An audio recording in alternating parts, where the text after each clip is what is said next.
Okay, so this month is National Write a Business Plan Month, and Tanika is a serial entrepreneur and has tons of experience, not only in her own personal life as an entrepreneur, but also mentoring entrepreneurs and helping them develop their businesses.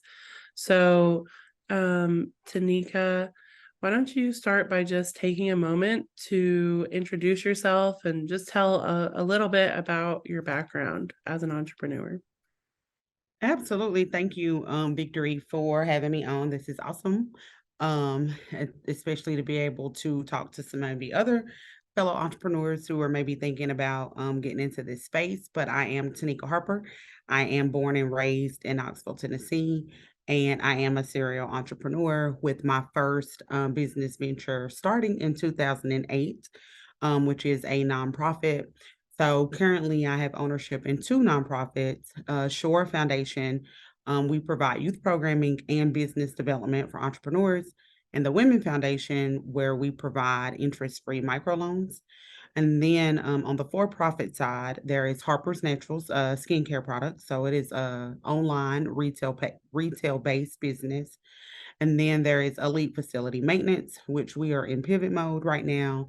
Like many businesses, we were kind of hit hard during COVID.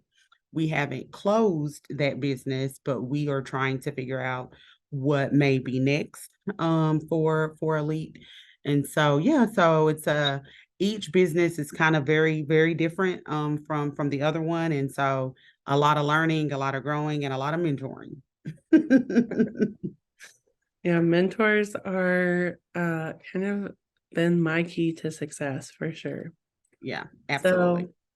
So, share the moment that you decided to be an entrepreneur and what the first step that you took in that journey was. Yeah, so that is interesting question because I come from a family of entrepreneurs. So my dad is an entrepreneur. My mom's brothers owned businesses. My grandfather, even though he had a job, he also was like a side hustler entrepreneur. So it was something that I never really thought about intentionally, like I want to be a business owner. But because I was around it so much, I felt like I knew it was something I could do, right? I knew it was something that I could do. I didn't become a full-time entrepreneur until 2018. So some of the other businesses, well, all of but one business was already formed before 2018, but I was still working in corporate America. I didn't believe enough in myself that I could really just step out there and be like this full-time entrepreneur. But I did in 2018. And really, since 2014, every 3 years, I found myself laid off from a job. Literally every three. It happened that way. And so finally, I was just like, I can keep going through this, or I can just really do what I felt like God was calling me to do, and was like, "Hey, I have given you resources. I have given you things. I have blessed you. You got to trust the process, and you have to have the faith and believe in yourself to step out there on your own and be your own boss."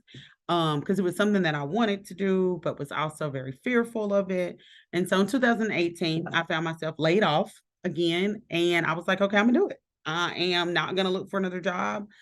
um, I didn't have much money at the time. I think I was living off like a severance package or something for my job, and just started rolling, and here I am. So it's been great. It's been a great journey. It's been hard, it's been rough, all the things, but I wouldn't trade it for anything. So I think for me it was just the lack of stability in the job market, and then also just believing in myself that I could do what I felt like I was destined to do all along.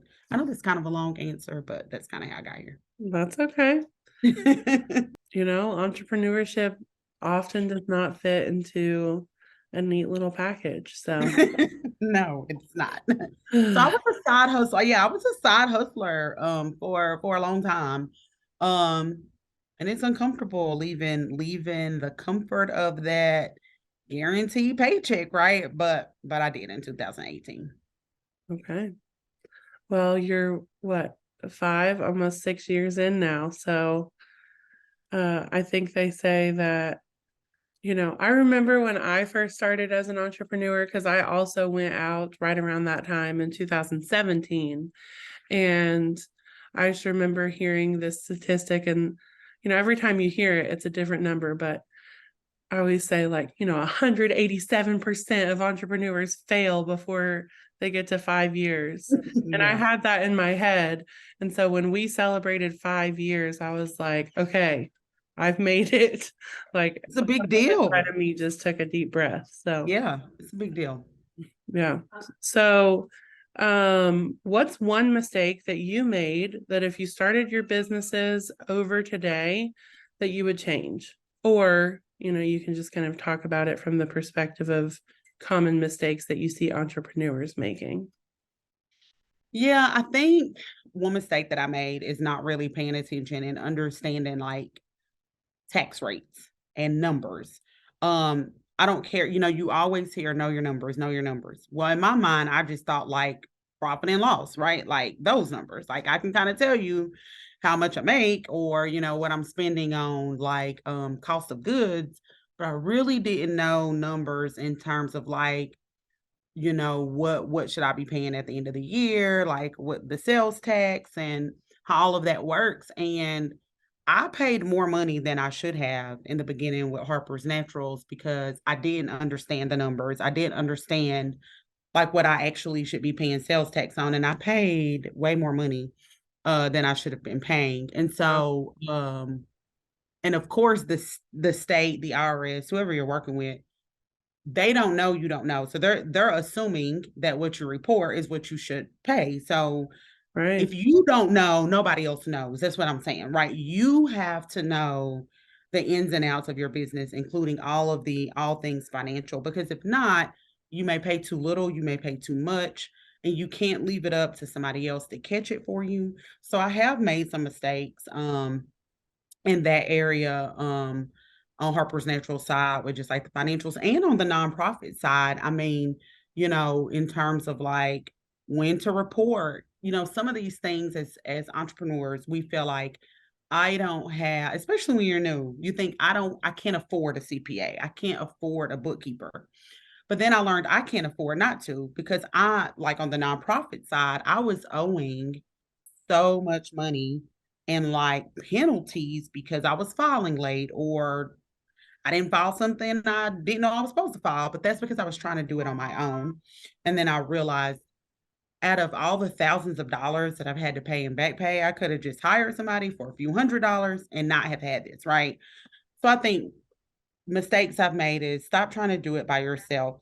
You have to have the experts around you who know more than you do and know your numbers. Know what you should be paying, know what you should be owing, know them in and out, do some research for sure. Yeah.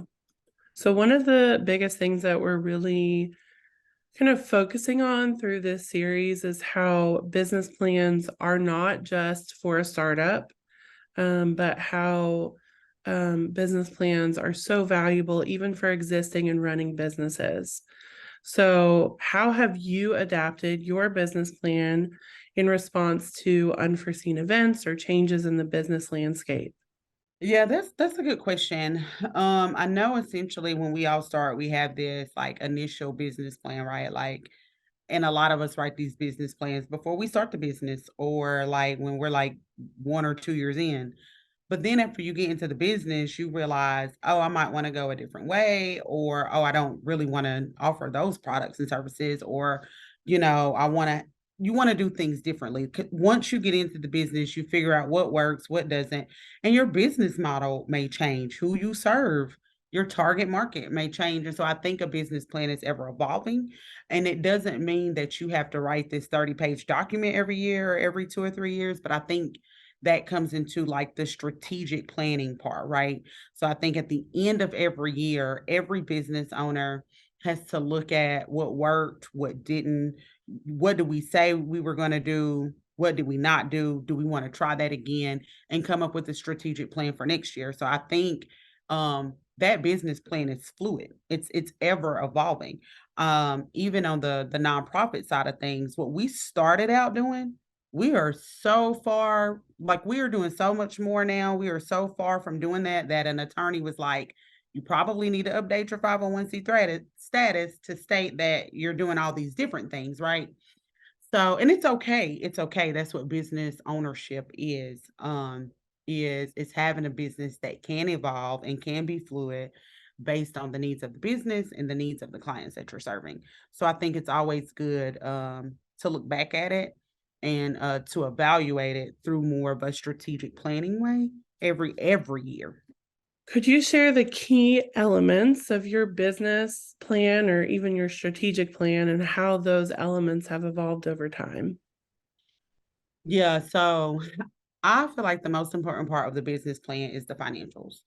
Um, because for business owners, we want to make money, right? So I mean, unless you're on the nonprofit side, none of us like I didn't start Harper's Naturals or Elite to lose money, right? So everything comes back to the financial projections and how do you foresee that happening for you so your business can be sustainable and you can pay your bills and you can pay your employees. And so, it's easy for me to tweak a business plan and say, we're going to offer a new service or we're going to take this service away or, we're going to add new clients. But really, I feel like the most important part and what matters is that financial projection piece. And that's why I was saying in the beginning, like, don't don't blow over that. I did. And sometimes when you are first starting, you may not know your numbers. You may not, so you're kind of just throwing it in the wind. But once you get going and once you get started and get a CPA, get a bookkeeper, do realistic, projections for your business that you need to be evaluating quarterly, monthly, if you can, every year. And I feel like that's the biggest part of the business plan that evolves is those financial projections. 2023 has been a hard year for many business owners, large and small. Just look in Knoxville, how many restaurants have closed this year, right? Yeah. And that came back to like finances. And was it somewhere in the plan that they could have maneuvered some things to stay in business? Maybe. Or maybe it was those financial projections that was like, we definitely have to close our doors. So I think it's important to know what those numbers are and reevaluate that part of the business plan as often as you can. Yeah. So, being in the marketing space, I had to bring marketing into the conversation at some point. So, how do you feel that branding and marketing messaging around your marketing have played into your success as an entrepreneur? Huge. So Harper's Naturals does not have a storefront. It is an online business. Now we've launched on Amazon this year, but people don't find me if I'm not marketing, especially, like social media, doing ads. Like right now we're running ads on Amazon. People can't just ride down the street and find me and see me, right? And so I have to make sure I have a team of people who are posting for me, who's doing ads, who's marketing. The marketing looks good. Branding is important. I'm a serial entrepreneur, so I do several things. But in each of those things, marketing and branding is important. And so I don't think I would be successful at all if I wasn't doing any type of marketing effort. So marketing, um, I think marketing today is as big as it ever was because there's so many platforms. Used to you only had the newspaper. And then, you kind of had newspaper and mailings. But now you have like newspaper, mailings, social media, Google, all these ways. But I Yeah. think they're also so valuable. Okay, last question here. What's your biggest piece of advice around business and strategic planning for people who are already in business, who have big goals for 2024 and beyond? Yeah. So I'll say always at the end of every year, I don't care where you are in business, new $1 million, $5 million business, you got to do the strategic plan. You got to do the SWOT analysis because no matter where you are in business, you're always trying to get to the next level. And you can't get to the next level without knowing what's working and what's not and what you need to do to get there. And I feel like sometimes as business owners, we get so busy that we forget about the strategic plan. We forget to figure out what our strengths and weaknesses and opportunities and threats are, because sometimes those things change. Sometimes, like, whatever the strategic plan was for us 3 years ago, it's going to look totally different now for 2024. We've had a whole Yeah. pandemic, like Yeah. it just looks different. And so some things you can't afford not to do, especially when you are in a growth phase. You can't get to a new phase without reevaluating the past or the present. And so I would just say, remember that. Don't forget the basics. You know, we are taught these things in like entry level classes, and we think once we reach a certain height that we don't still have to do those things. But that's when there are even more. That's when those entry level, what we think are entry level nuances, that's when they're even more important, right? Because now we're really trying to get to another phase in our business, and we have to go back to the drawing board. So I think visions, strategic planning, SWOT analysis, those financial projections are always going to be important in your business, no matter where you are. Awesome. Well, thank you so much for sharing and for being here with us today. If you guys want to learn about Tanika and any of her brands, you can look somewhere around this video, and we will have linked both her for-profit and not-for-profit ventures for you to learn how to support Tanika's efforts. So thank you, and we'll see you again soon. Thank you.